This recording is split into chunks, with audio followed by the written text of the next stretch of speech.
Okay, we got 2 minutes. I got a couple more trivia questions. So these are quotes from The Matrix. All right, so you have to tell me who the quote was from. All right. Unfortunately, no one can be told what The Matrix is. You have to see it for yourself. What character? Morpheus. There you go, right here. What's that? Someone said it back there too.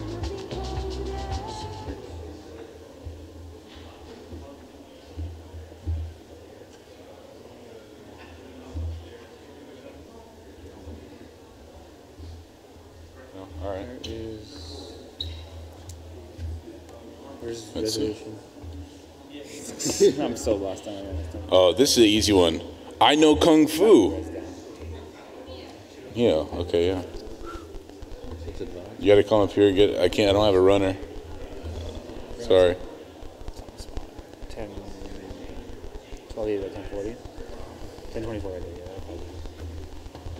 I'm betting this resolution too big for the screen.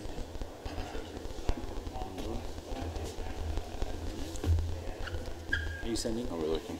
Yeah, we're trying to get. Okay, all right, I got some more. The answer is out there, Neo. See, this kind of gives it away. The answer is out there, Neo. It's looking at you, and it will find you if you want it to.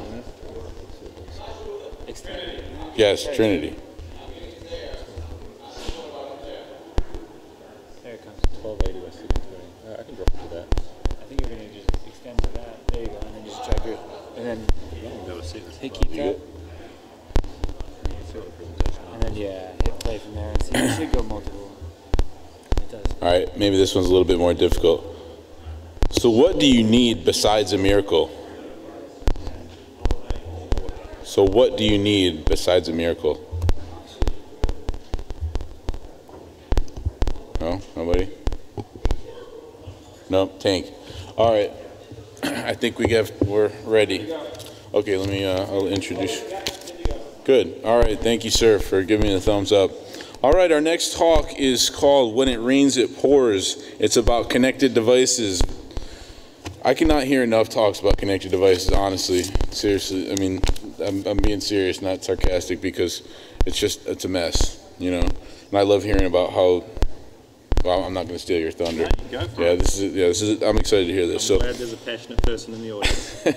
So Sam is a senior security consultant with a passion for connected devices and breaking home automation.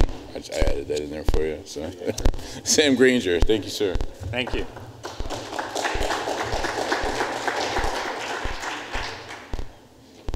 All right. Can everyone hear me okay?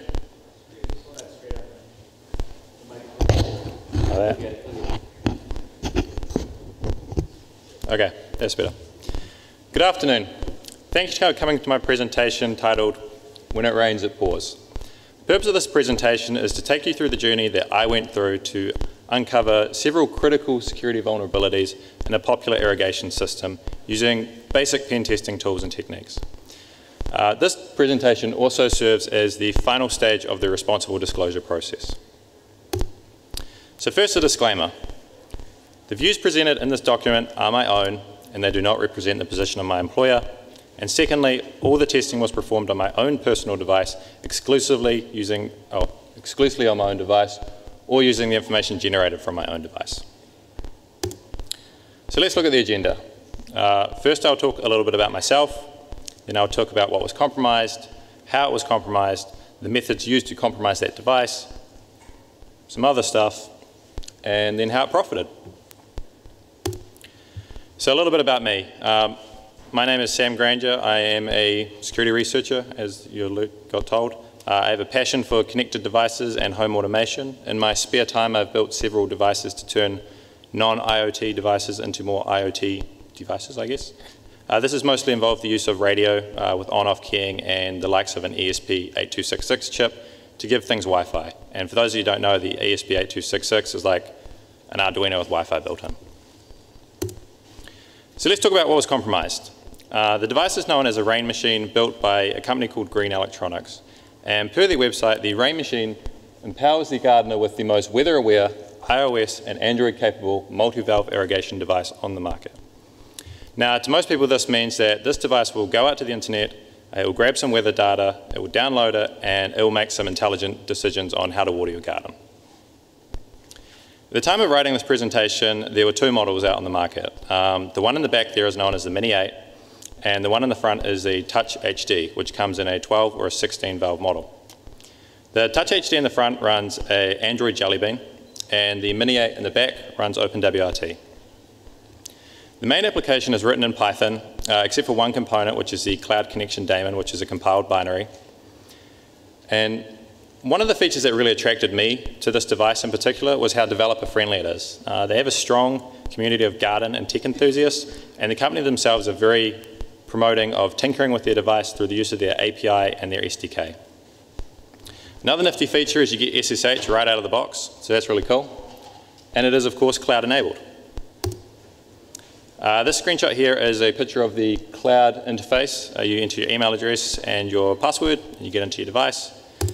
This is what you're presented with. This is the dashboard. You have things like the zones down the bottom here, which control if you want to turn your sprinklers on and off. You have the program, some weather information, and a nice little graph in the top left corner which shows you how much water you've saved because you're using a smart irrigation device. This works in both the cloud, and there's also a local instance of it you can just check on your local network. This here is the REST API test page. This gives you access to the REST commands. You can use this to test out the various commands, and it also has the parameters so you know what's required to actually make these different calls. So method one, I called this generating your own credentials. So as I alluded to before, getting on the box with SSH is, well, a feature. So once I was in the machine, I found the interesting folder called Rain Machine App, and this is where the bulk of the functionality lived. So I copied this down to my computer for easier analysis, and I don't know if you can see from there, but the files are stored in this PYC format. And the PYC format is a compiled bytecode format. And in this current state, I wouldn't be able to open these files in a text editor and read them that easily. Easily being the key word. But it doesn't matter. The first test I'm going to do anyway is just a simple string search. So, bingo, FT payday. I found some hard-coded FTP credentials in the RM dialog upload file. This particular function is used to upload diagnostic logs to a centralized server, say you're having issues with the device or something like that. But the host and the username were in clear text, and the password was hex encoded, which is not really any sort of encoding at all. But you could just decode it with the likes of Burp Suite or anything online. So what was the impact? Well, I would later find out that the credentials were shared liberally amongst all of the Rain Machine devices. And it turns out that a misconfiguration in the FTP server not only allowed you to download your own logs, but also the logs of other users. It turns out there was about 3,000 odd unique devices that had uploaded logs to this server. So what was in there? Well, I started monitoring my own traffic from my device to see what it was uploading during this process. And along with some system and application logs, one thing that really caught my eye was it was uploading certain databases, and these were the SQLite databases. One of them that really caught my eye was the Rain Machine settings database. And this is what it had in it. It had a geographical location. Obviously, you need a point on a location to do good weather forecasting. It had the email address of the user registered with the cloud. It had local session tokens. And it had, of course, the password hash. So at this point, I was hooked. I was like, this is really cool. I want to see what this device really has to offer. But I had a problem. I was stuck with these PYC files, and I needed to get them back into a readable format. So this is where uncompile 6 comes in. Using uncompile 6, I was able to convert the PYC files back into their Python form. And I started looking around for interesting functions. And this is where I came across one called the TOTP. Now, the TOTP stands for time-based one-time password. And this particular code is a 6-digit code that you would give the likes of an irrigation installer or a contractor to give them access to your device without having to give them your real password. In this way, you'd also have to give them your email address as well so they could log in through the cloud. Now, there's only one account on the Rain machine, and it is the administrator account. So giving someone the TOTP is actually as good as giving them administration control to your device. There is a caveat though. You have a 6-hour window that you can use this TOTP in, which to most people is probably plenty of time. So I pulled apart the function, and this is up on the screen here, and I noticed that the TOTP used the password to generate this code.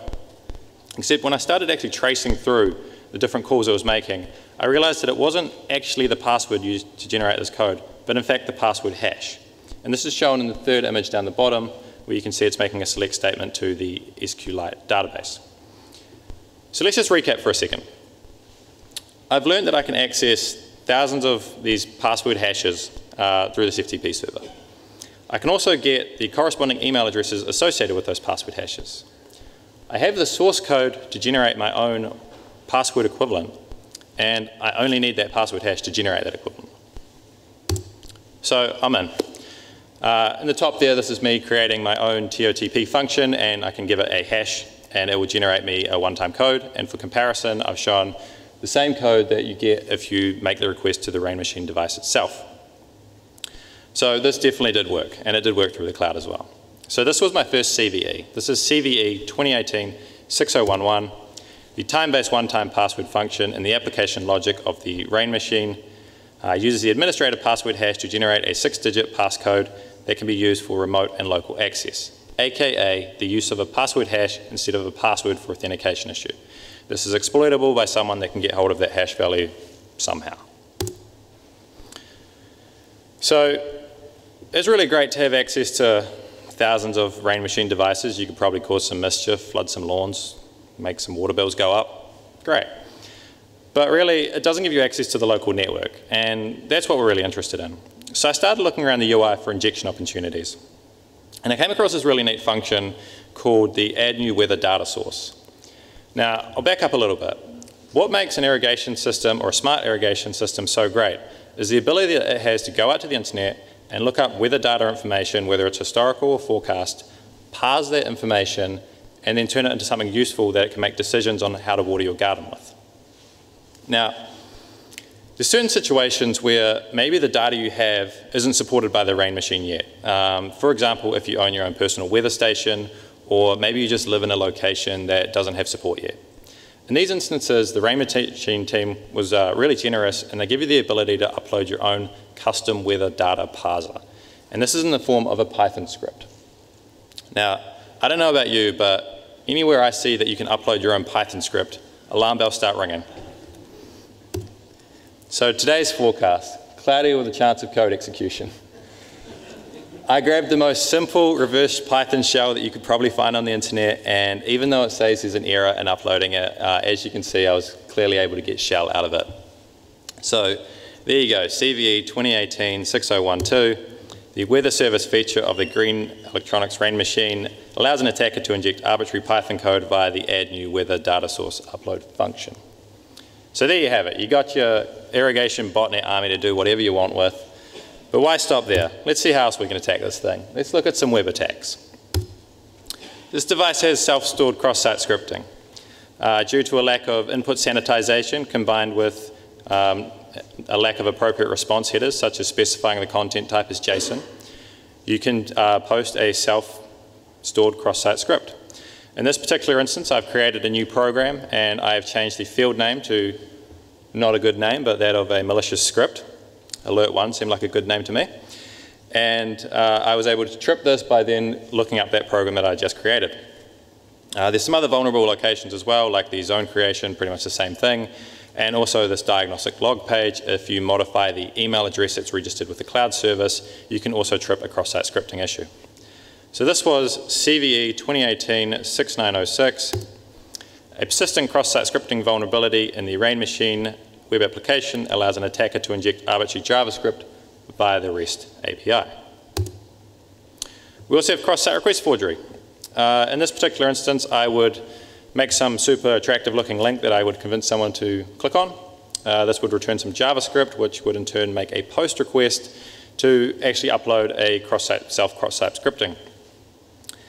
In this case, I would do it via the email address. I'd modify the email address of the user, And then I would have that JavaScript on the malicious page to redirect to the diagnostic log page, which would then trip the cross-site scripting bug.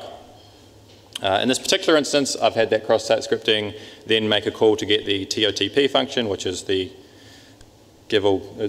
grand code that I'm always after, and also pull out the email address of the user, and this sends it to the attacking server via a GET request.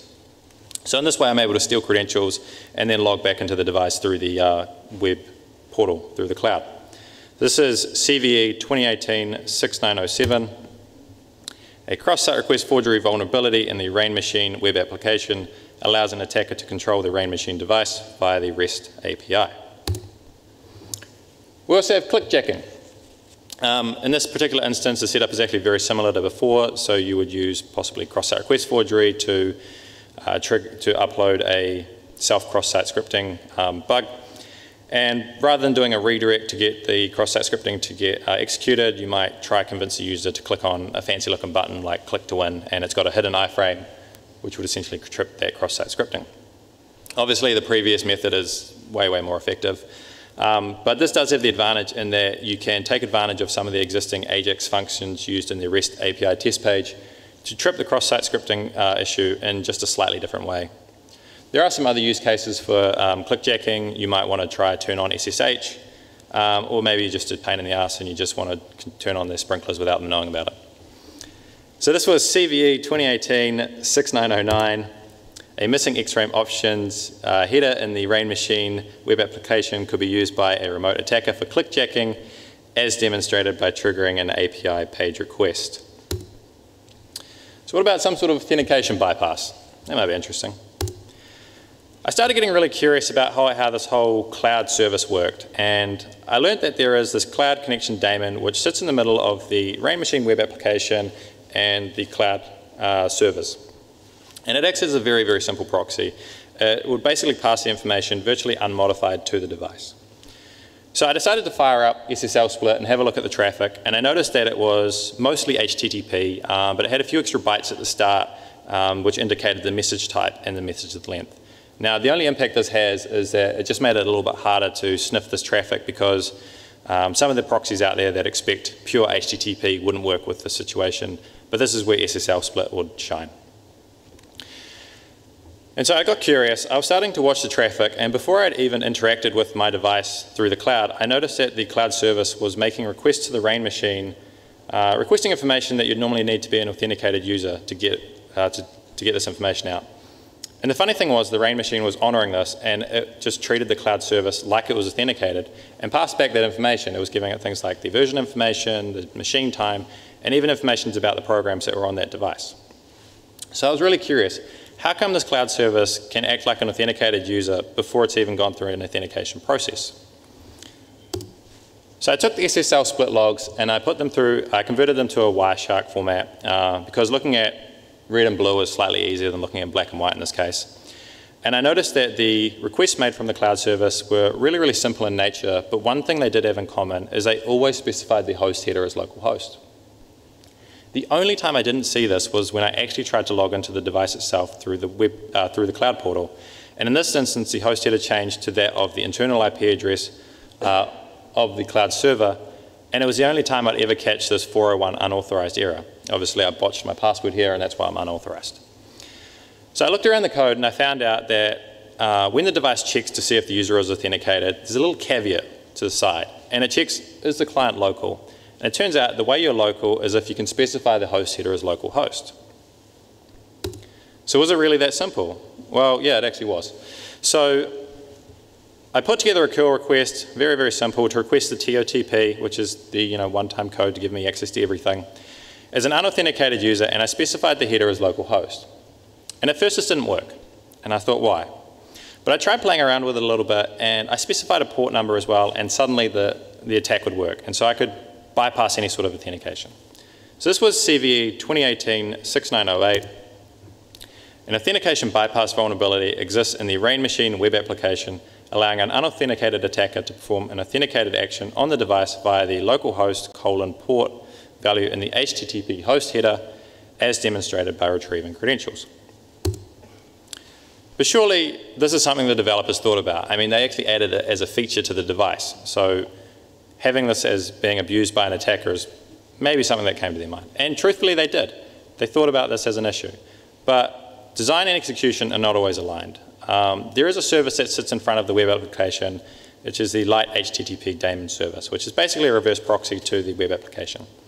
And what this does is it takes the host header and it will replace it with the word removed. Except that's not quite how it works. What actually happens in reality is it doesn't replace it with the word removed, it appends the word removed to that header. And so you get a situation like we have down the bottom here where you have host header, whatever I specified, comma, removed. So what impact does this have on the application? Well, digging a little deeper, I learned that the way that the device is parsing headers, it's performing a split on the colon character. Now, the first part of that split is known as a key, and that becomes the header. So in this case, it would be the host header. And the second part of that split becomes the value, in this case, localhost. Everything else beyond that point, any other splits that have occurred, I've forgotten about. So if we specify localhost, colon, port number, essentially, we're just specifying localhost. And so I've demonstrated this on the right.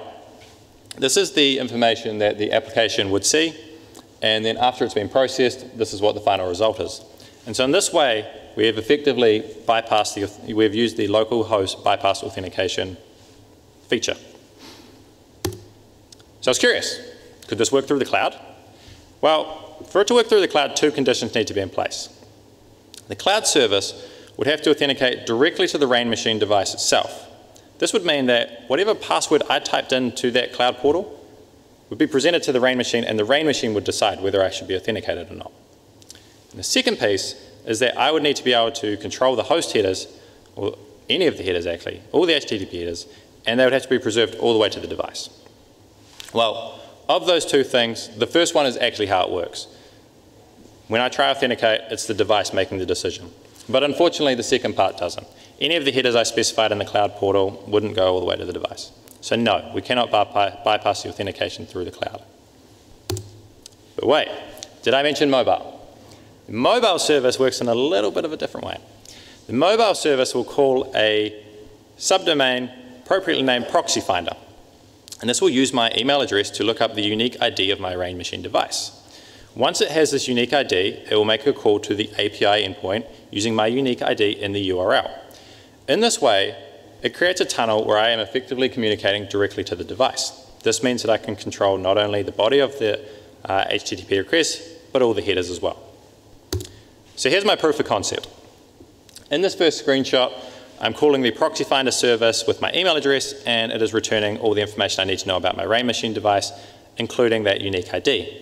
I then take that unique ID and I contact the API endpoint with the unique ID specified in that red location in the second screenshot, and I call the TOTP function to see if I can get that code back.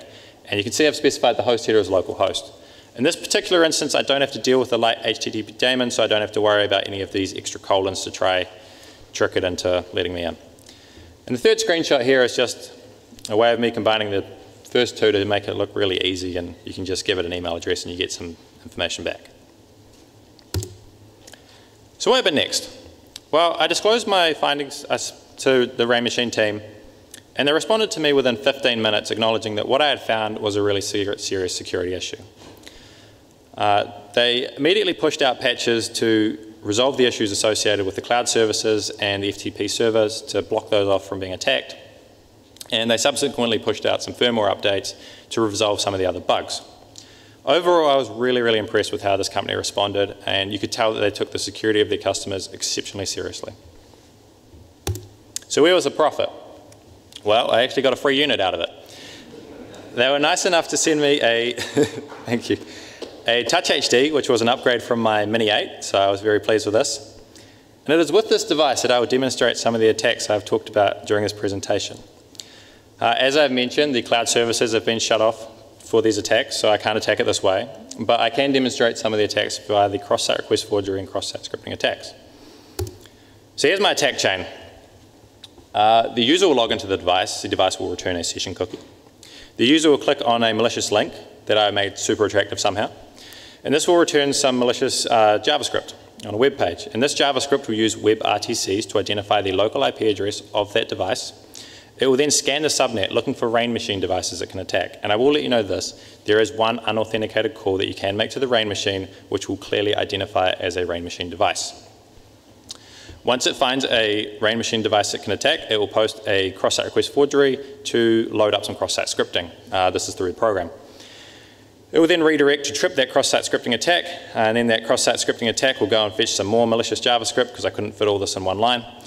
And once that JavaScript has been returned, it will do a few things. It will upload a Python script so that I can backdoor this device. It will also create a WebSockets connection so that it can get feedback about what's happening.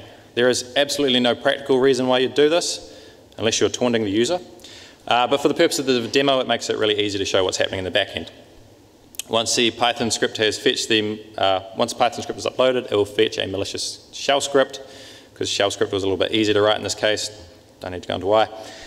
And then that shell script will extract some data, send it to the attacker, it will grab some new tools, it will then look for other vulnerable rain machine devices that can use the host header bypass feature. And if it finds one with an active zone on it, it will turn on a sprinkler. And then it will install some malware and it will feed all this information back via WebSockets to the user. So let's hope this works. Can we get a bit of sound as well? Is that working? Oh, no, that's disgusting. Let's do it like this. Don't worry, I came prepared.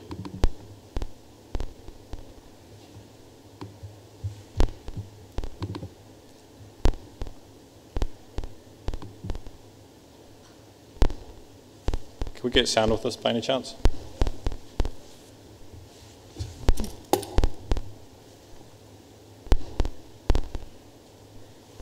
Oh no.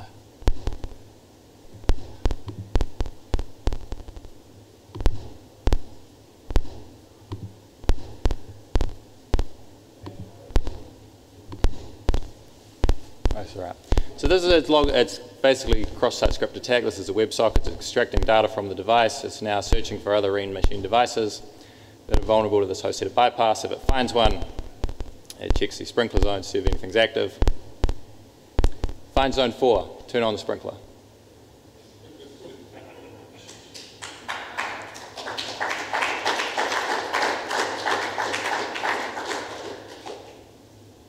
All right, it's not done yet. Decides to install a game. That's fantastic. Go check your rain machine device.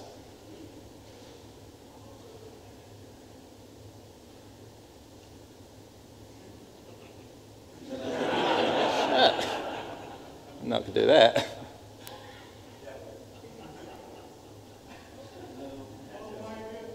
So unfortunately the doom sound that goes with it isn't here, but you can imagine how it sounds. It was good.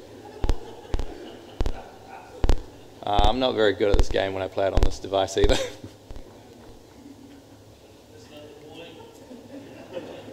It's about as far as I got.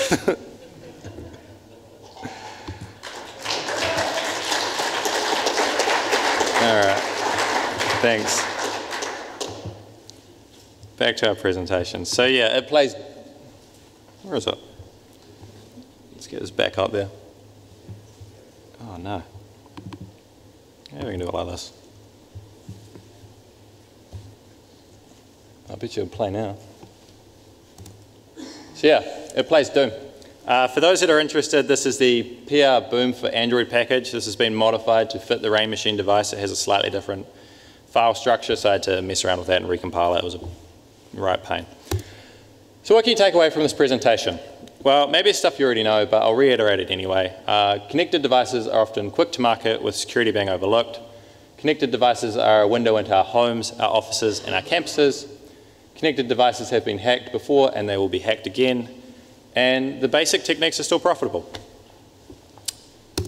So I'll now take any questions. And there's my contact information.